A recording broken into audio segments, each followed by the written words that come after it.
The tens of thousands of migrants who crossed from Morocco into Spain's North African enclave of Ceuta have apparently returned back voluntarily. Now, the mass crossing came at a very heavy human cost. The Spanish authorities said that at least about 67 migrants had apparently died in this attempt, with many of them, in fact, drowning at sea or being crushed into a stampede near the border's breakwater. At least 67 lives have been cut short, and this is happening because of the criminal gangs that traffic in human beings and exploit situations of extreme vulnerability. Mafias. The Spanish authorities said that nearly about 50,000 people crossed the border since Thursday, while Ceuta's regional government has estimated the number at 60,000, which is equivalent to around 70% of the enclave's population.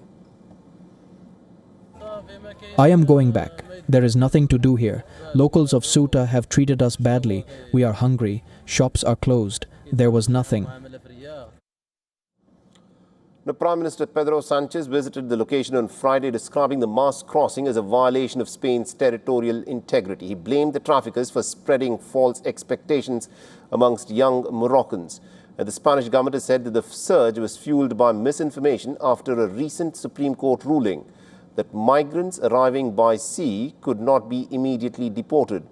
In Madrid, the demonstrators in fact marched against the mass arrivals, carrying anti-immigration banners.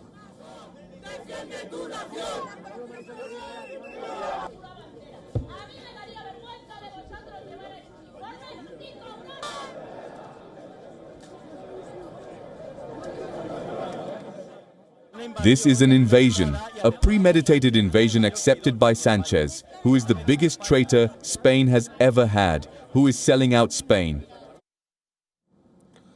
Spain has also installed an inflatable barrier in the Mediterranean Sea following the sudden inflow of migrants into the Spanish enclave of Ceuta. And according to the authorities, almost all of the migrants who entered Ceuta have left.